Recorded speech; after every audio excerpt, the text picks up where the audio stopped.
किसी ने बड़े कमाल की बात कही है कि आंख दुनिया की हर चीज को देख सकती है, मगर आंख के अंदर कुछ गिर जाए तो उसे दिखाई नहीं देता। ठीक वैसे ही इंसान दुनिया की हर बुराई को, हर कमी को देख लेता है, मगर खुद की बुराई, खुद की कमी उसे कभी नहीं दिखाई देती। हाय गाइस, मेरा नाम है आरजे कार्तिक, माय एफएम से एक छोटी सी कहानी। ये कहानी एक बादशाह की, जिन्हें अपने कुत्ते से बड़ा प्यार था। लोग कहा करते थे, मिसाल दिया करते थे कि अगर आपको जानवरों से प्यार करना सीखना है तो बादशाह से सीखिए। उसी राज्य की प्रजा में से, जनता में से कुछ लोग बुराई करते थे कि कैसा बादशाह है, हमेशा अपने डॉग को साथ में रखता है, हमेशा अपने कुत्ते को साथ लेकर के जाता है, शाही तरीके से उसे रखता है, उस पर इतना खर्चा करता है जितना हम पर नहीं करता है। काश हमने कुत्ते के रूप में जन्म लिया होता तो हमें भी वो सुख सुविधाएं मिल गई होती। तरह तरह की बातें होती थी, लेकिन बादशाह को कोई फर्क नहीं पड़ता था।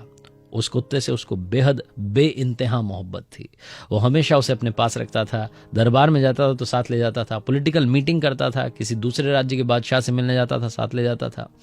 एक बार दूसरे राज्य के बादशाह के पास मुलाकात के लिए जाना था, समुद्री रास्ता था, नाव में सवार हुआ, अपने साथ में कुछ सैनिक ले गया, कुछ मंत्री को लेकर के गया। उसी नाव में कुछ पैसेंजर्स बैठे थे जो कि इनकी राज्य की जनता में से लोग थे।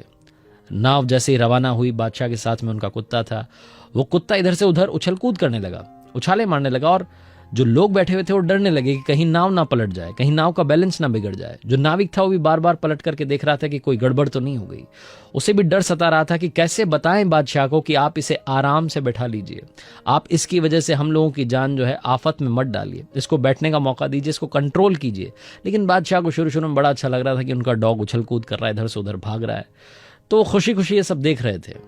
पैसेंजर्स में से एक फिलोसोफर था, एक दार्शनिक था। वो हिम्मत करके बादशाह के पास पहुंचा और जाकर के बोला कि हुजूर, गुस्ताखी माफ, लेकिन अगर आप मुझे इजाजत दें तो मैं आपके इस कुत्ते को कंट्रोल कर सकता हूं। बादशाह ने उस वक्त उन्हें डांट करके भगा दिया कि आपको मेरी जिंदगी में दखल अंदाजी देने की जरूरत नहीं है।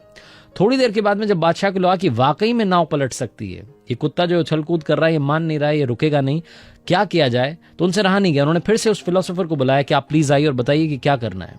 आपको मैंने परमिशन दी, आपको जो करना है कीजिए।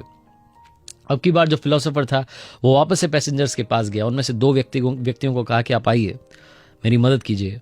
इन तीन लोगों ने मिलकर के उस कुत्ते को पानी में फेंक दिया। ठंडा पानी था, वो जो कुत्ता था तड़पने लगा। डरते डरते वापस नाव को उसने पकड़ ली। नाव चलती जा रही थी, थोड़ी देर तक वो पानी में रहा। दार्शनिक ने उन दोनों लोगों की मदद से, इन तीन लोगों ने मिलकर के वापस से उस कुत्ते को नाव में रख लिया। कुत्ता जैसे ही नाव में आया, वो डॉग डर करके, दुबक करके कोने में जाकर के चुपचाप बैठ गया। जो बादशाह था उसने पूछा इस फिलोसोफर से कि आपने क्या किया? जो ये मेरा कुत्ता जो उछल कूद कर रहा था, मान नहीं रहा था, मेरी आवाज नहीं सुन रहा था, बात नहीं सुन रहा था, वो चुपचाप पालतू बकरी की तरह बैठ गया।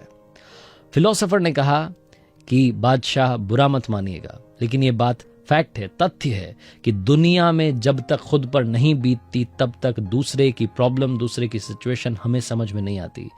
इस डॉग को, इस कुत्ते को अब समझ में आया है कि नाव की उपयोगिता क्या है, पानी की वजह से कितना खतरा हो सकता है। अब ये चुपचाप ही बैठा रहेगा। छोटी सी कहानी बहुत बड़ी बात सिखाती है। जिंदगी में दूसरे की कहानी हमें मालूम नहीं है, इसलिए प्लीज उन्हें जज करना, उनके बारे में बातें बनाना बंद कीजिए, कमेंट करना बंद कीजिए। अगर आपको बदलना है तो खुद को बदलिए, खुद की कमियों को दूर कीजिए, बुराइयों को दूर कीजिए। दुनिया की बुराइयां अपने आप मिट जाएंगी। आरजे कार्तिक बस यही कहेगा, खुद पर काम करना शुरू कीजिए और हाँ, कर दिखाओ कुछ ऐसा कि दुनिया करना चाहे आपके जैसा। याद रखिए, हर सोमवार सुबह 9:30 बजे मेरे यूट्यूब चैनल पर, फेसबुक पेज पर, इंस्टाग्राम हैंडल पर देखिए एक नई कहानी। और हाँ, अगर आप कुछ अच्छा सुन रहे हैं तो आप माय एफएम सुन रहे हैं, चलो आज कुछ अच्छा सुनते हैं। हिंदुस्तान के 30 शहरों में अब आप मेरा शो सुन सकते हैं, आहा जिंदगी, मंडे टू फ्राइडे रात 9 से 11, सिर्फ और सिर्फ माय एफएम पर।